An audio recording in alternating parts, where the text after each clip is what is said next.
बांकीपुर में प्रशांत किशोर की जीत ने एक साथ कई दलों को झटका दे दिया। पीके की इस जीत ने बिहार बीजेपी को समीक्षा करने और मंथन करने का मौका भी दिया है, लेकिन पीके की इस जीत के पीछे जिन तीन त्रिदेव की भूमिका अहम रही उसके बारे में हर कोई जानना चाहता है। नमस्कार, आप देख रहे हैं न्यूज हाट। मैं हूं आपके साथ रितेश शर्मा। वैसे तो ये सच है कि किसी भी चुनाव में जीत हार वोटर ही तय करते हैं। मुद्दों का गणित सभी जातीय समीकरण को बनाता है, कभी जातीय समीकरण को बिगाड़ता भी है, लेकिन सफलता की कहानी लिखने के पीछे कुछ खास चेहरों की रणनीति जरूर होती है। बांकीपुर उपचुनाव में प्रशांत किशोर की इस जीत में पूरी टीम की मेहनत लगी है। सैकड़ों चेहरे पर्दे के पीछे हैं जिन्होंने जमीन पर काम किया। बीजेपी के हर बूथ पर मौजूद 20 कैडरों का सामना भी किया, उनसे ज्यादा मेहनत करके दिखाई। लेकिन प्रशांत किशोर की टीम में शामिल त्रिदेव को आपको जरूर जानना चाहिए। ये तीनों चेहरे प्रशांत किशोर की बम्पर जीत के मुख्य सूत्रधार माने जा रहे हैं। त्रिदेव नंबर 1 मनोज भारती। उन्होंने क्या किया है? प्रशांत किशोर की कोर टीम में शामिल जेएसपी के प्रदेश अध्यक्ष मनोज भारती बांकीपुर के उस त्रिदेव में शामिल हैं जिन्होंने जीत के लिए दिन रात एक कर दिया। मनोज भारती वही शख्स है जिन्होंने जब बांकीपुर से उम्मीदवार की चर्चा चल रही थी तो सबसे पहले इन्होंने प्रशांत किशोर को यहां से चुनाव लड़ने के लिए राजी किया था। मनोज भारती ने चुनाव लड़ने से लेकर चुनाव प्रचार की रणनीति को तय किया। उन्होंने जी जान लगाकर बांकीपुर को जमीनी स्तर पर समझा और उसके बाद अपने प्लान को एग्जीक्यूट किया। मनोज भारती वोटिंग के दिन तक सक्रिय रहे। पूरे 30 दिनों तक उन्होंने सिर्फ और सिर्फ एक ही टारगेट रखा, जनसुराज की जीत। अब जेएसपी प्रदेश अध्यक्ष मनोज भारती आखिर हैं कौन? मनोज कुमार भारती 1988 में भारतीय विदेश सेवा में प्रवेश किया। उन्हें 35 वर्षों का अनुभव है। वे 4 बार राजदूत रह चुके हैं। भारती ने बेलारूस, यूक्रेन और इंडोनेशिया में भारत के राजदूत के रूप में सेवा की है। जनसुराज पार्टी के प्रदेश अध्यक्ष के रूप में समर्पित हैं। विदेश सेवा में उनके कार्यकाल के दौरान द्विपक्षीय संबंधों को मजबूत करने, अंतर्राष्ट्रीय सहयोग बढ़ाने और भारत के हितों को वैश्विक मंचों पर प्रभावी ढंग से प्रस्तुत करने में उनकी भूमिका महत्वपूर्ण रही है। उनकी अंतिम पोस्टिंग इंडोनेशिया में भारत के राजदूत के रूप में रही, जहां उन्होंने G20 जैसे बहुपक्षीय मंचों से जुड़े दायित्व भी निभाए। मनोज भारती ने आईआईटी कानपुर से बीटेक इलेक्ट्रिकल इंजीनियरिंग की है। उन्हें जेपोराइजा स्टेट मेडिकल यूनिवर्सिटी यूक्रेन से मानद डॉक्टरेट की उपाधि भी मिली है। जनसुराज पार्टी के गठन के साथ ही मनोज भारती को संस्थापक सदस्यों द्वारा पार्टी के प्रदेश अध्यक्ष की भूमिका दी गई।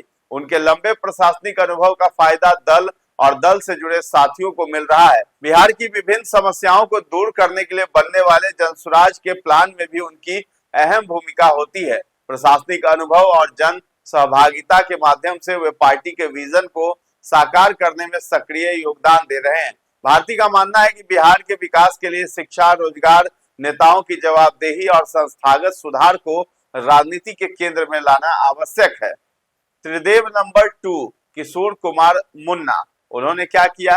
किशोर कुमार मुन्ना एक वक्त में पटना के चर्चित छात्र नेताओं में शुमार रहे। किशोर कुमार मुन्ना को बांकीपुर ही नहीं पूरे पटना के वोटरों के मिजाज का पूरी तरह अंदाजा था। उन्हें पता था कि किस इलाके के वोटर किस मिजाज के साथ बातों को सोचते हैं। किशोर कुमार मुन्ना ने प्रशांत किशोर के लिए बांकीपुर में मौजूद एक एक बूथ के लिए रणनीति तैयार की। उसके अलावा अपनी कूटनीति से इसे अंजाम भी सफलतापूर्वक दिया। अब कौन है पूर्व विधायक किशोर कुमार मुन्ना? किशोर कुमार मुन्ना सहरसा के पूर्व विधायक रहे हैं। स्थानीय स्तर पर सामाजिक कार्यों के लिए उन्हें लोग जानते हैं। उन्होंने सबसे पहले निर्दलीय विधायक के रूप में जीत हासिल की है और विभिन्न राजनीतिक दलों और मंचों से पूर्व में जुड़ाव भी रहा है। उन्होंने एलएन मिथिला यूनिवर्सिटी से 1989 में स्नातक किया है। उनकी उम्र 55 साल है। फिलहाल जनसुराज की कोर टीम में है। वे एक छात्र नेता भी रहे हैं। उन्हें बिहार की राजधानी पटना के कमोवेश सभी इलाकों की अच्छी समझ भी है। उन्होंने पीके के लिए रणनीति बनाई है। त्रिदेव नंबर 3 अनूप मैथिल। उन्होंने क्या किया? बांकीपुर में प्रशांत किशोर की बम्पर जीत के एक रणनीतिकार अनूप मैथिल भी है। अनूप मैथिल जनसुराज संघर्ष वाहिनी के प्रदेश अध्यक्ष हैं। अनूप मैथिल ने बांकीपुर में ग्रास रूट लेवल पर अपना काम शुरू किया। इन्होंने सबसे पहले जनसुराज का एजेंडा सेट किया। इनके नेतृत्व में कार्यकर्ताओं ने बांकीपुर की छोटी छोटी समस्या को उठाया, उन्हें मीडिया तक पहुंचाया, सोशल मीडिया तक पहुंचाया। अनूप की रणनीति ने कई मायनों में बीजेपी को बांकीपुर में बैकफुट पर धकेल दिया है। अब जेएसपी संघर्ष वाहिनी के अध्यक्ष अनूप मैथिल के बारे में जान लीजिए। अनूप मैथिल जनसुराज के युवा चेहरे हैं। उन्हें आक्रामक प्लानिंग और रणनीति के लिए जाना जाता है। अनूप पेशे से एक चार्टर्ड अकाउंटेंट है। जनसुराज से जुड़ने से पहले अनूप मैथिल मिथिला क्षेत्र में सक्रिय छात्र संगठन मिथिला स्टूडेंट यूनियन के संस्थापक और राष्ट्रीय अध्यक्ष रह चुके हैं। जनसुराज में पार्टी के भीतर युवाओं को जोड़ने तथा आंदोलन को जमीन स्तर पर मजबूत करने के लिए उनके जिम्मे जनसुराज संघर्ष वाहिनी है। बांकीपुर उपचुनाव के दौरान पटना पुलिस ने उन्हें हिरासत में भी लिया था, जिसके बाद प्रशांत किशोर घंटों जाकर थाने में बैठे थे। अनूप मैथिल को जमीनी स्तर पर काम करने और रणनीति बनाने के अलावा इलाकों की समस्याओं को समझने का एक्सपर्ट भी माना जाता है। तो बम्पर जीत के कारण बने हैं पीके के ये तीन त्रिदेव। बांकीपुर उपचुनाव में प्रशांत किशोर के साथ पूरी टीम खड़ी रही, लेकिन इन तीनों की भूमिका को कोई इग्नोर नहीं कर सकता है। प्रशांत किशोर के साथ कंधे से कंधा मिलाकर इन त्रिदेव ने बांकीपुर की जीत को संभव बनाया। जानकारों की राय है कि रणनीति और मुद्दों को समझने के बाद प्रशांत किशोर के सोशल इंजीनियरिंग को भी समझना होगा। पीके ने जिस समीकरण के सहारे बांकीपुर में जीत हासिल की है, वो आरजेडी और बीजेपी दोनों के लिए खतरे की घंटी है।